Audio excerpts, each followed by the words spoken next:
Continuando con los mitos del rey Arturo, estamos con el libro de El rey Arturo y la batalla por la corona. Y vamos a iniciar el capítulo 5, que se llama El bosque de los prodigios.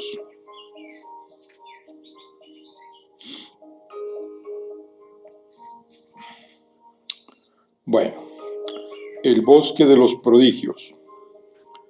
La noche oscura encogía las almas, cuando Merlín se perdió en el corazón del bosque, sin armadura o rodela, ni más arma que la antigua dama que colgaba de su cinto, caminaba sobre la nieve, que crujía bajo sus pies, esquivando las desnudas ramas de los árboles, cada vez más adentro en la espesura, hasta que llegó al lugar que buscaba. El roble mayor se alzaba sobre un promontorio. El druida se situó bajo las ramas y extendió las manos en la dirección en que se encontraba la fortaleza en ruinas. Entonces empezó a murmurar unas antiguas palabras de poder en el lenguaje secreto de la magia. Erich, Anail, Kumbach, Richid, Chin, Minguez, Na, Oiheche, Erich, Fach, Grim, Biwid, Sin, Grid, Head, Chan.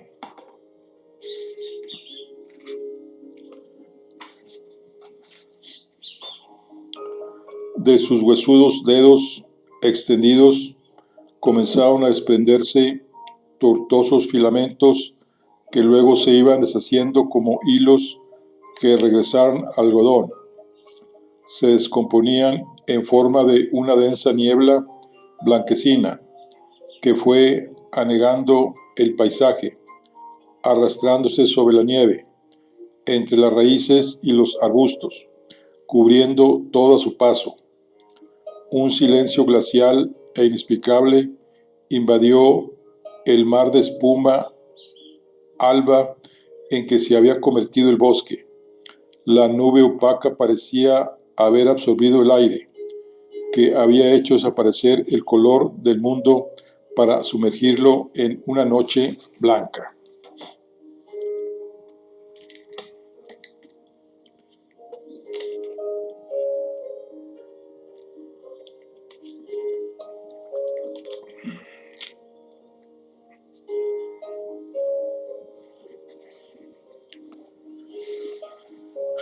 El rey Lot dormía con un sueño agitado y desapacible dentro de su pabellón, situado en el centro del campamento que los 11 habían levantado en la linde noreste del bosque, junto al curso congelado del Idle.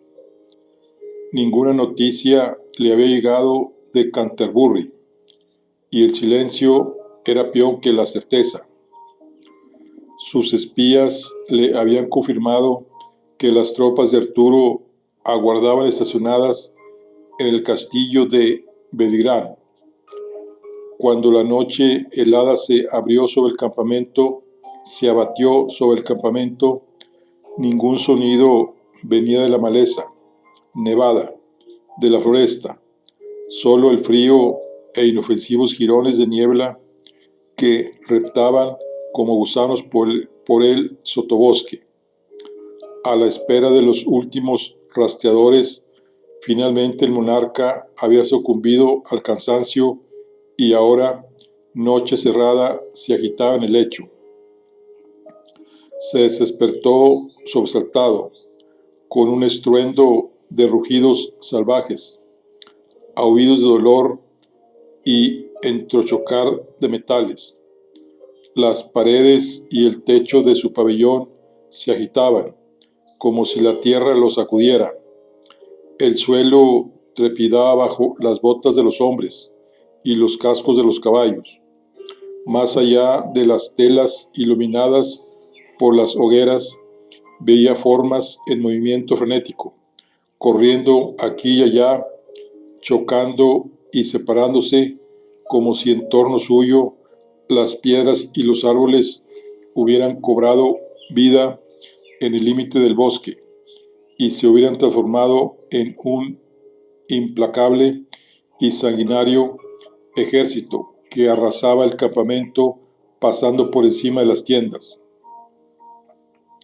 Saltando del lecho, se puso apresuradamente la coraza de color cobrizo, pues no había tiempo para más. Tomó la espada y salió a unirse al combate. Una espesa niebla blanca envolvió el paisaje que lo rodeaba y en su interior reverberaba desconcertante y aterrador el estrépito de los galopes, el piafar desesperado de las bestias, las carreras de los hombres sorprendidos en el sueño que trataban de armarse a toda prisa. Había imaginado un choque formal, ceremonioso, en alguno de los páramos de la región. Jamás hubiera esperado que la lucha se planteara de ese modo. Era demasiado tarde. Ya estaban aquí. El ejército del rey Arturo había caído sobre ellos, saliendo del bosque oculto en aquella niebla que parecía de otro mundo. Muy a su pesar, tuvo una certeza: esa batalla no la podía ganar.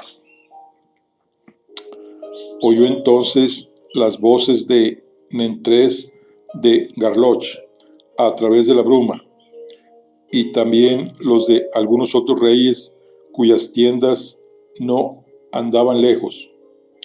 Reverberaban con un halo de realidad, como si se hallasen en lo más profundo de una cueva. Intentaban calmar y organizar en lo posible a sus hombres, darles alguna orden, reagruparlos, volverlos contra el enemigo. No, la batalla no estaba perdida. Según todas las informaciones, los del norte doblaban en número a los de Arturo. La derrota estaba solo en su cabeza. Esa era la principal baza del enemigo. Le volvió el ánimo guerrero a Lot, que sacudió la cabeza como si de ese modo fuera posible quitarse de encima aquella sensación ominosa que lo acompañaba por causa de las pesadillas y la preocupación por el desencuentro con sus hijos. Sus hombres corrían en derredor, sin orden ni concierto, más preocupados de evitar encontrarse con el enemigo que por enfrentarse a él. Alzando la espada, el rey de Lotigián bramó: Lotigián, conmigo, y se lanzó a correr por el pasillo central que flanqueaban las tiendas de sus más allegados, muchos de los cuales empezaban a salir todavía. A todos ellos comenzó a darles órdenes, a algunos para que lo siguieran, a otros para que formasen una columna, a otros para que cerrasen formaciones defensivas alrededor de sus posiciones. Oyendo su experimentada voz de mando, las tropas de Lotián se rehacían. Al amparo de la fosca sobrenatural, el ejército de Arturo arrollaba a las desconcertadas tropas enemigas, llevándose por delante las tiendas. Arturo galopaba el primero, blandiendo a Excalibur por encima de su cabeza y gritando: «Constance», y cientos de gargantas a su espalda lo coreaban como un eco devastador que asolara la tierra para insuflarle una nueva vida. Muchos eran los defensores que se debatían desesperadamente por escapar de los pabellones que, cortados los asideros, se habían derribado sobre ellos. Desgarraban las gruesas telas y salían a la luz, trastabillando. Arturo los veía emerger en busca de aire, tropezando y empuñando con torpeza sus espadas, como náufragos recién arrojados a tierra por un mar tormentoso. Sus jinetes se lanzaban sobre el ejército desprevenido, golpeándolo con las monturas y las astas de las lanzas, pero era imposible no verter sangre. Los defensores iban armados y los atacantes tuvieron que emplear el acero. Pronto estallaron las heridas cruentas por uno y otro lado, los alaridos desesperados, el pavor y la ira. De ese modo lograron empujar una parte de las tropas enemigas hacia la Cañada del Diablo, que se hundía en el bosque hacia el oeste. Mientras tanto, el contingente a las órdenes de Leodegrance, que había cargado desde el otro flanco, presionaba al enemigo para que se perdiera por las ondulaciones del terreno, a través de las cuales el río se alejaba en busca del mar. En varios lugares del campamento al mismo tiempo, como solo más tarde se sabría, cuando los hombres intercambiaban relatos, se oyeron rugidos de bestias monstruosas en la bruma, e incluso hubo quien distinguió sombras de criaturas colosales, tan altas como árboles, apariciones ante las cuales los hombres aterrorizados se daban a la fuga en desbandada. ¿Qué clase de seres del infierno ayudaban a Arturo en la batalla? Soldados de todos los contingentes de los reyes rebeldes se desperdigaban por el bosque, buscando la protección de la enramada sin saber a dónde se dirigían, solo huyendo de las voces de sus jefes, que cada vez resultaba más lejos. Superada la sorpresa inicial, las varias huestes de los 11 se fueron reponiendo de golpe. Los jefes intentaban hacer resonar a sus hombres, reagruparlos, moverlos en formaciones, si bien constataban que su número había menguado en mucho, y hubo un momento en que Arturo, al frente de sus jinetes, se topó de frente con una formación compacta y no pudo seguir avanzando. Su veloz carrera por el campamento se detuvo entonces. Las filas de los oponentes se entremezclaron en un tumulto de acero, sangre y alaridos. La batalla real había comenzado. 3 caballeros a caballo atacaron al pretendiente al mismo tiempo, y él, girando sobre sí mismo, los apartó, cimbreando a Excalibur a uno y otro lado, ora delante, ora detrás, ora en el flanco. Poca cosa existía entre la niebla, salvo la siguiente estocada, y la siguiente, y la siguiente. En la lejanía, entre los bramidos de las tropas indistinguibles, llegaron hasta él las órdenes de una garganta que rugía.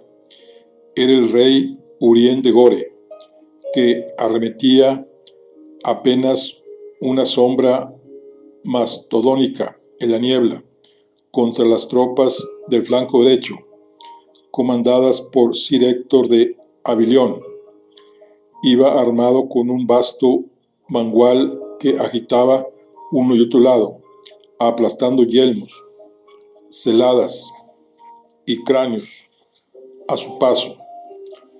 Arturo arrancó de un tajo salvaje un brazo que lo embistió, que cayó al suelo sin desasir la espada, y después clavó a Excalibur en el cuello de una sombra que se perdió entre las volutas blancas con un chillido desgarrador. A su izquierda escuchó las órdenes de Sir Brastias, que comandaba con arrojo a varios cientos de hombres. En aquella primera noche de febrero, Arturo sentía bajo la armadura el sudor gélido que erizaba su piel. El corazón le retumbaba en el pecho, pero nada había más lejano a él que el miedo, el fragor de la batalla, el restallar de las espadas, el crujir de la madera y los huesos al quebrarse. Todo ello creaba una melodía que lo embriagaba.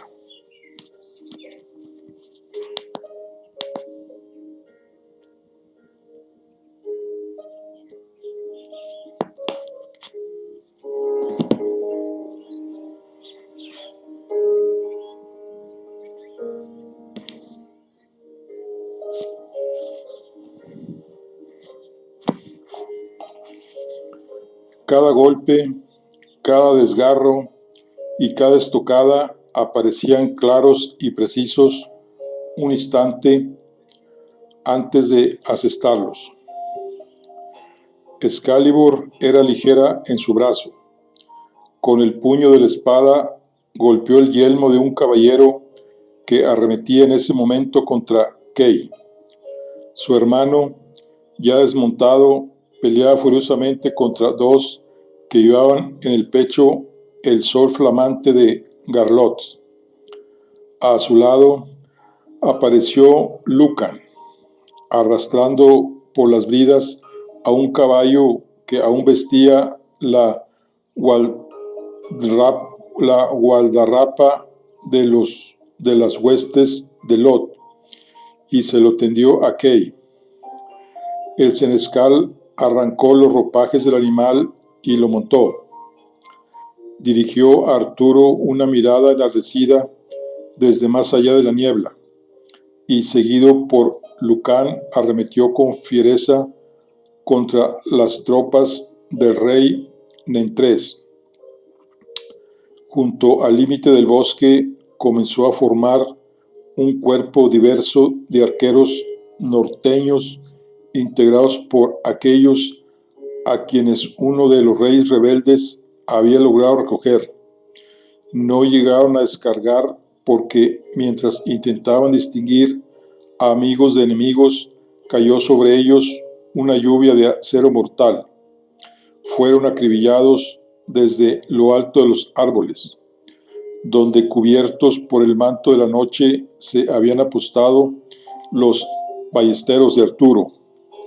Nubes oscuras de saetas silbaban en la noche arriba y abajo, de uno a otro bando. En torno a él, Arturo oyó los dardos clavarse en la carne viva y muerta, humana y animal, llenando el campo de batalla en una muerte imprecisa. Excalibur atravesó el yelmo de un caballero a la altura de los ojos, y la sangre salpicó el escudo de Arturo, tiñéndolo de escarlata. Frente a él, Sir Ulfius y Sir Héctor se enfrentaban furiosamente al rey Aguisance de Eriu, que los combatía blandiendo una espada larga que hacía volar por encima de sus cabezas. Sir Ulfius se vio derribado de su caballo, pero se puso en pie al instante para enfrentarse al rey Brandegoris de Estrangor, que aprovechó su peso y el desconcierto de su rival para herirlo en el hombro.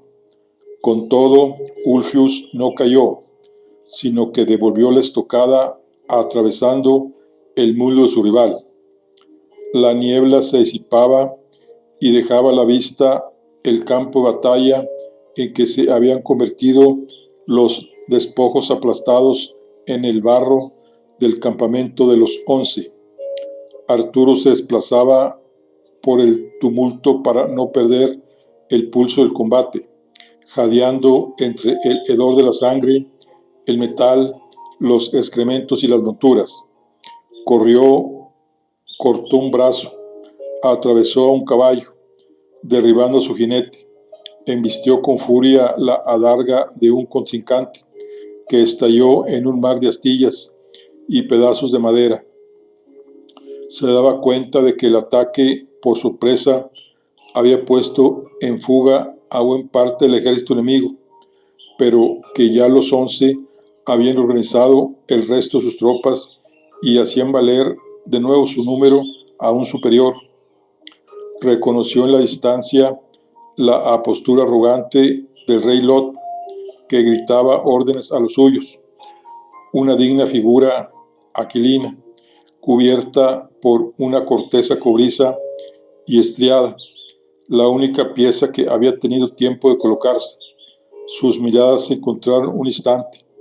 Arturo avanzó para ir en su busca, ignorando los aullidos del rey Brandegoris de Estrangor, que era arrastrado por los suyos, aferrándose al vientre desgarrado por el que se le salían las entrañas, para sacarlo de la pelea.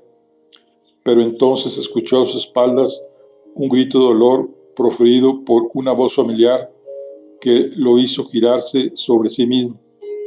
Sir Héctor de Avilión, su padre, en sus mientes y en su corazón, había caído al suelo. Tras perder la espada, repelía con dificultad las estocadas que el rey Aguizance propinaba a su rodela, que comenzaba a astillarse. Arturo volteó su caballo para llegar hasta ellos, y una vez ahí lo hizo encabritarse para que golpeara en el pecho al corcel blanco del rey de Erio, que cayó al suelo. Se disponía a atravesarlo con el acero de Excalibur cuando se sintió caer. El relincho lastimero de su caballo lo ensordeció. Salió despedido hacia un lado y aterrizó sobre sus rodillas. Se apresuró a cubrirse con la taja teñida de carmesí justo a tiempo para repeler una estocada del rey Carados. A este lo llamaban brazo corto, pues peleaba con un escudo puntiagudo en una mano y en la otra una daga afilada, infinitamente más mortífera en él.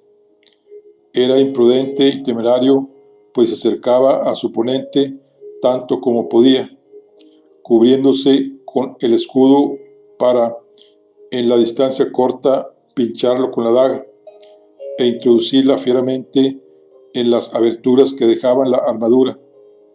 Agazapado tras el escudo, Arturo cogió aire y se abalanzó sobre él sin detenerse a pensar.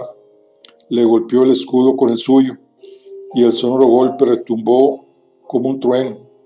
Los escudos quedaron atascados, asidos el uno al otro, y Arturo se descubrió demasiado cerca para buscar el tajo con la espada.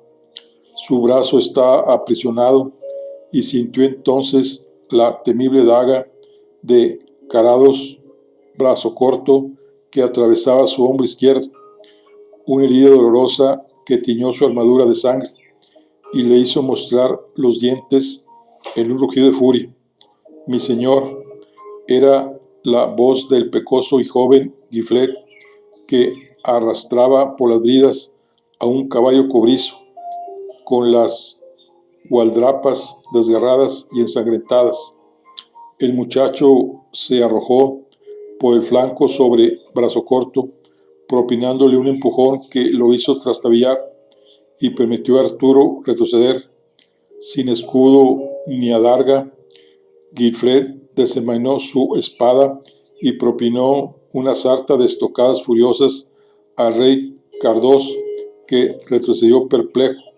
Arturo montó y enseguida, ignorando el escozor del hombro, cargó contra brazo corto, que se echó atrás espantado, ocultándose entre las filas de los suyos. Desaparecida por completo la bruma, Arturo Pendragón vio claramente que las tornas estaban cambiando. A pesar de que las huestes dispersas de los 11 no eran capaces de articularse como un solo ejército, estaban arrinconando a las tropas de Arturo contra el Aile. Durante la primavera, el río bajaba caudaloso a través del bosque, pero ahora se hallaba convertido en una escurridiza serpiente que comenzaba a quebrarse aquí y allá, revelando las gélidas aguas que esperaban a ser liberadas. Nos empujan al río. Resistid donde os encontráis, gritó Arturo a los suyos. Sus hombres se unieron codo con codo, trabaron sus escudos, clavaron las astas de las lanzas en la nieve con las puntas adelante para evitar ser arrojados a las quebradizas capas de hielo. Arturo vio entonces que el enemigo aflojaba la presión. Se oían las voces de sus jefes en la retaguardia intentando que sus soldados reculasen para formar. Se fue deshaciendo el tumulto y separándose hasta que se encontraron frente a frente dos líneas, más extensas la del norte, más pequeña la de Arturo, con el río a la espalda. Los rebeldes estaban exultantes y desafiaban a sus oponentes, agitando las armas en alto y rugiendo. Después de un ataque nocturno y traidor, habían logrado dar la vuelta a la batalla. Ya solo quedaba el último asalto. Lot de Lotián se abrió paso entre los suyos para situarse en vanguardia. El brillo de sus ojos iluminaba su rostro ensangrentado. En la orilla de aquel río helado se acababa la pretensión del escudero de Avilión. En aquel momento angustioso, sin embargo, Arturo sonreía para sí muy sereno, como todos los guerreros que lo rodeaban. Era tal y como había dicho Merlín en tantas ocasiones. Nada había más predecible que la arrogancia de los hombres. Los rebeldes pensaron que una estruendosa tormenta se desataba de repente sobre ellos.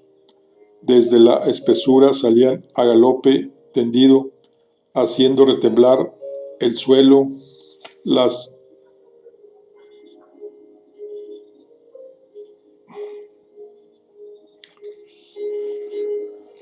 desde la espesura salían a galope tendido, haciendo retemblar el suelo las huestes que habían permanecido ocultas, frescas y listas para la batalla, la de los reyes Van de Benoit y Bojores de Gaunés. Primero iban los jinetes y detrás la infantería, miles de guerreros bretones que, libres del agotamiento y las heridas del combate, cargaron contra la retaguardia de los norteños, mientras cubría su avance una tempestad de flechas que caía desde las copas de los árboles. A la orden de Arturo, los suyos aprovechaban la sorpresa del enemigo para abalanzarse sobre él desde el río. Las tropas de los 11 quedaron aplastadas entre las dos fuerzas, no sabiendo ante cuál responder primero. El rey Van, revestido de una armadura de franjas verdes y oro, cayó sobre los fatigados norteños, enarbolando sobre su cabeza su espada, una rópera afilada y reluciente que muy pronto quedó teñido de rojo. Alcanzaba con ella a sus oponentes con una velocidad endiablada y una destreza que Arturo admiró desde su caballo, pues sabía herir sin matar. No parecía poseído por el fragor de la batalla, como su hermano Bojores, ni como Arturo, arrebatado por el estruendo, sino que aguijoneaba con suprema precisión a cuantos se le ponían por delante, hundiendo su acero en los resquicios de las armaduras, ora en los hombros, ora a través de los orificios de las heladas, causando heridas que los hacían inútiles para seguir la batalla, pero de las que se podrían recuperar. Así dejó fuera de combate a decenas de hombres en la primera carga. Arturo picó espuelas cuando un ballestero a caballo apuntó su arma en dirección a su pecho, pero el rey Bojores llegó primero.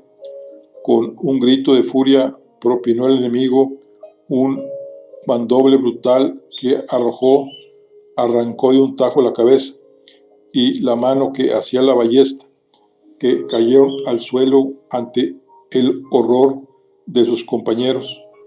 Las estrellas que adornaban la armadura de Bojores relucía teñidas de carmesí por la sangre de sus enemigos.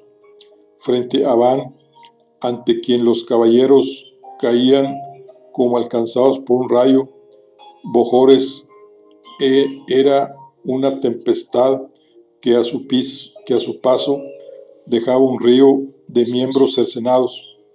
Arturo pensó que los hermanos no podían ser más distintos, pero que sería posible ganar cualquier batalla con media docena de caballeros como ellos. Bojores se encontraba frente a Tradelmans de Norgales, que vestía una armadura plateada. El rey rebelde envió a los caballeros de su guardia contra el bretón, y uno por uno cayeron despedazados por su furia. Tradelmans, olvidándose del honor, emprendió la huida. El bretón no lo persiguió. Estos cobardes son los que pretenden oponerse al rey Arturo, aulló, haciéndose oír por todos. Un clamor se alzó entre el tumulto. Los hombres aclamaban a Arturo, pero también al indómito Bojores.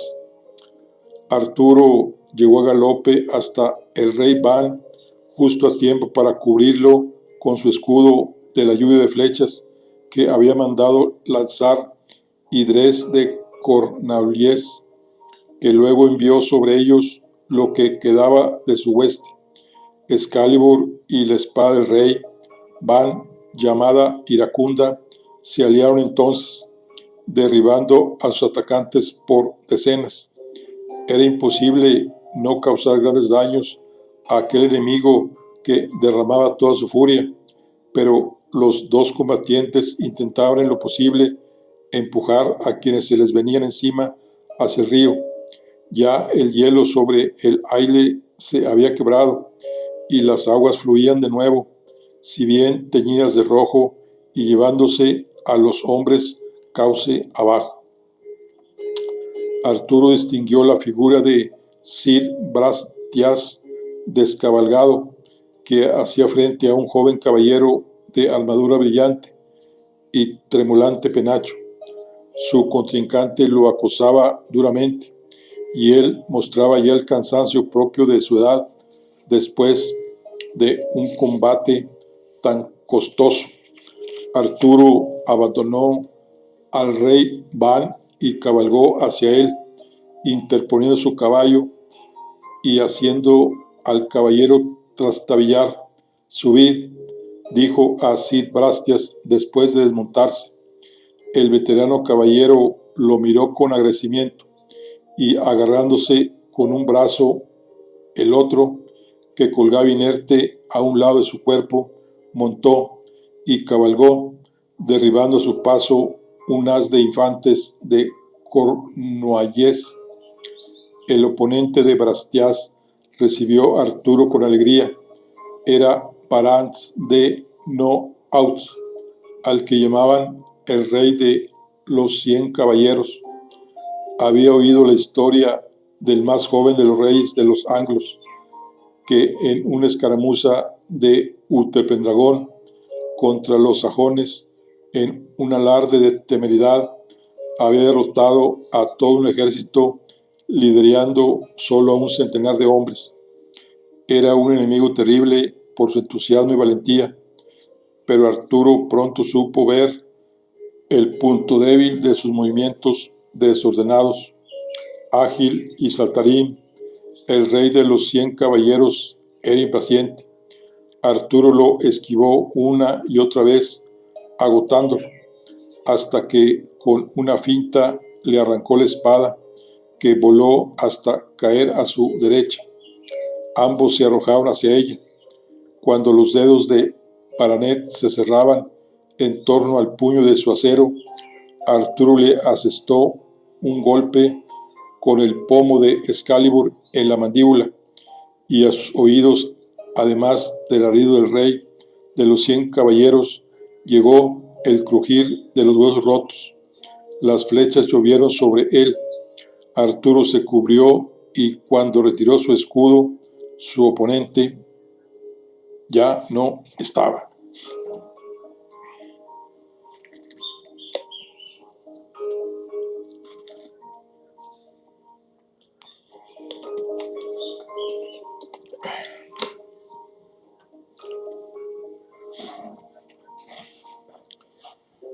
El sol naciente era el único que había ganado su batalla, y la noche vencida había dado paso a una luz anaranjada. La lucha tocaba su fin en el barrizal sangriento y cubierto de cadáveres que era el campo de la lid. Los hombres huían desesperados. Muchos eran los que se habían retirado aprovechando las oscuras horas que preceden al amanecer. Los únicos combatientes que quedaban estaban exhaustos, cubiertos de sudor, de barro y de sangre, heridos por 100 lugares, pero cruzando aún el acero con el contrincante. Los muertos de uno y otro bando dificultaban sus movimientos. La coraza cobriza del rey Lot, cubierta de sangre, se movía entre las últimas escaramuzas. Su rostro, ensombrecido y furioso, mostraba una determinación intacta a pesar de la derrota. La mayor parte de sus aliados habían caído o lo habían abandonado. En su flanco izquierdo, un duque de Logres derribó a Tradelmans de Nordgales, que se apresuró a rendir su espada.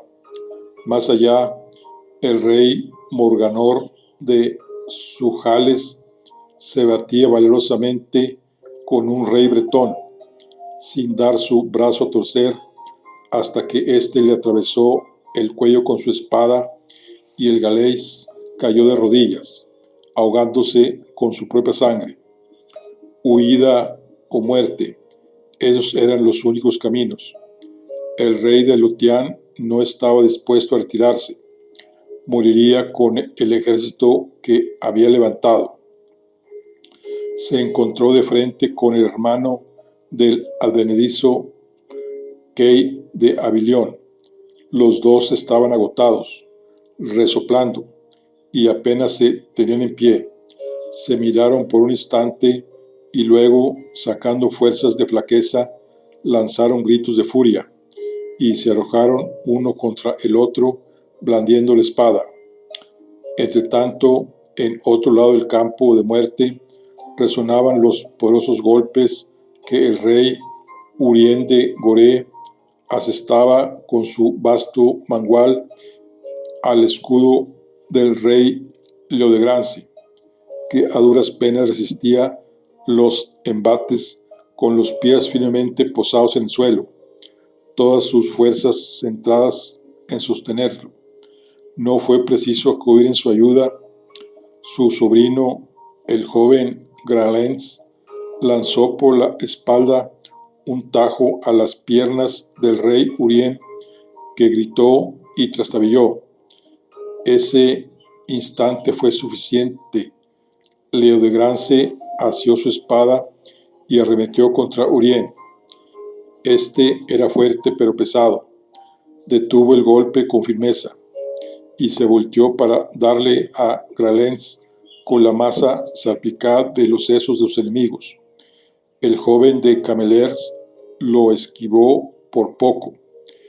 El de Gore se enfrentó a ambos, tío y sobrino, con furia, y fue entonces cuando Arturo escuchó la voz del rey Nientres, que llamaba a sus tropas a retirada. Los soldados de Garlot emprendieron la huida. Llevados por la rabia de ver morir a sus compañeros, los de Arturo se lanzaron a hostigarlos, pero entonces se oyó la voz del rey cuya pretensión había defendido. Dejadlos marchar, exclamó Arturo. Su cobardía es suficiente castigo. Su orden corrió entre sus filas, deteniendo la persecución. A la vista de la retirada, Urien de Gore reaccionó con furia. «Cobardes, volved aquí y seguid luchando». Golpeaba con su mangual a los que intentaban huir. Cayó sobre él Bojores de Gaunés y su encuentro fue como si dos montañas se derrumbaran la una sobre la otra. Los golpes contra las armaduras retumbaban en el amanecer en el bosque, pero el de Gauner era superior y poco a poco arrinconó a su enemigo contra la orilla del río. La espada de Bojores quebró el mangual del rey Urien, que se desplomó de rodillas. Resbaló en el barro ribereño a punto de caer al agua. El de Gaunés iba a rematarlo. «Aguardad», gritó Arturo, y el de Gaunés dudó. El rey de Gore, lanzando a ambos una mirada llena de odio y vergüenza, aprovechó ese instante para lanzarse al río. La corriente se lo llevó cauce abajo en un suspiro. «¿Por qué me habéis detenido?», gritó Bojores furioso. «Porque yo no soy Claudaz, de la tierra desierta». En ese momento llamó su atención el estruendo del que parecía el último duelo de la jornada. Todos se volvieron hacia ahí. Chocaban las armas del rey Lot y de Sir Kay, pero a este lo afligían las heridas. Advirtiéndolo, Lot lo hostigaba sin piedad, y el joven se defendía hábilmente. Así fue, sin embargo, hasta que el rey, aventajado por la altura, le desgarró el brazo derecho. Kay dejó caer el arma con un alarido y, devastado por el dolor, cayó de rodillas. Lot alzó su espada y, cuando iba a asestar el golpe definitivo a su enemigo, su estocada topó en metal. Era Excalibur. Los aceros de Lot y Arturo chocaron con tal fuerza que saltaron chispas al encontrarse, y las espadas quedaron un instante encajadas. Arturo deslizó la hoja y esquivó una fuerte estocada que se clavó en un caballero de Lotián que se disponía a atacarlo por la espalda. Lo apartó de una patada y se encaró con el rey, que se batía como un tigre furioso. Perdida ya la esperanza, Lot atacó con fuerza y Arturo detuvo el golpe. El impacto subió desde la espada hasta su hombro, lacerándolo con terrible dolor, pero no flaqueó. Fue entonces cuando el rey Lot comenzó a debilitarse. Arturo dirigió un tajo a sus piernas y lo hizo caer de rodillas. Lot alzó los ojos y, en la figura de Arturo, bañado por la luz dorada del amanecer, creyó ver a Utherpendragón. Jadeando, el rey de Lothian echó un último vistazo al campo de batalla, como si buscara a alguien que no estaba ahí. Muchas miradas estaban puestas en él, la mirada de todos los que habían sobrevivido en su bando y en el de sus oponentes. Era el momento supremo por el que siempre se lo recordaría. Agachó la cabeza, ofreciendo el cuello para que Arturo le cegara la vida. «Levantaos, Lot de Lotián, gran señor del norte», dijo el pretendiente. Lot alzó la mirada hacia él de nuevo, diciendo con los labios apretados: «Habéis vencido, disponéis de mí». «No hago otra cosa», respondió Arturo, y entonces envainó a Excalibur y le tendió la mano. El rey de Lotián no la tomó, sino que se puso en pie por sí mismo, con gesto desafiante, cogió su espada y la quebró con fuerza contra sus rodillas. Arrojó los pedazos al suelo, dio la vuelta y se alejó cojeando. Arturo lo contempló marchar río abajo, siguiendo la orilla al frente de los pocos hombres que le quedaban. De los 11 reyes rebeldes, era el último en abandonar la contienda. Mientras se iba, los cuervos de Bedirán alzaron el vuelo a su paso. Arturo recorrió con la mirada el desastre que lo rodeaba. Los suyos habían vencido, pero a nadie le quedaba ánimo para celebrarlo. El dolor punzante del hombro hizo a Arturo respirar hondo. La armadura comenzaba a pesar, le faltaba el aliento. La pérdida de sangre empezaba a marearlo. Sintió que se le doblaban las piernas. Iba a desplomarse en el suelo. Una fuerte mano le sujetó del brazo y, rodeándole la espalda, lo sostuvo. Volviéndose hacia la persona que lo sujetaba, halló el rostro de Merlín. Arturo lo miró conmovido. ¿Qué hemos hecho, Merlín? Las señales eran ciertas, respondió el druida. Has emergido de Ting-Go House victorioso. ¿Pero a qué precio? Disgustado, se desasió de él con brusquedad. Los ojos grises de Merlín brillaban sagaces. Al precio que pagan los reyes. La corona es tuya. Atrás quedan los esfuerzos por conseguirla. Arturo negaba con la cabeza. El dolor de la herida se mezclaba en sus adentros con una profunda tristeza. Los muertos que yacen a mis pies son anglos. Me has llevado a la batalla y ayudado a causar mortandad solo entre ellos. El druida sostuvo su mirada. Había furia en Arturo, pero sobre todo horror y consternación. Por muy agotado que estuviera, era el momento de hablar. Has demostrado ser excelente en el combate. Ahora debes demostrar que eres capaz de guiar el destino de los hombres, los que te siguen y a los que has vencido, los anglos y también los britones, porque todos se enfrentan ahora a la misma amenaza, una mucho mayor que la que acabas de superar, la llegada de un enemigo que no conoce el miedo, el honor ni la piedad. Mientras hablamos, huestes de invasores sajones están desembarcando en el norte, el sur, el este y el oeste, para sacar provecho de nuestra desunión. La edad oscura, la de las luchas intestinas, ha llegado a su fin. Tú has acabado con ella. Ahora has de dejar atrás las dudas y volver a empuñar a Excalibur.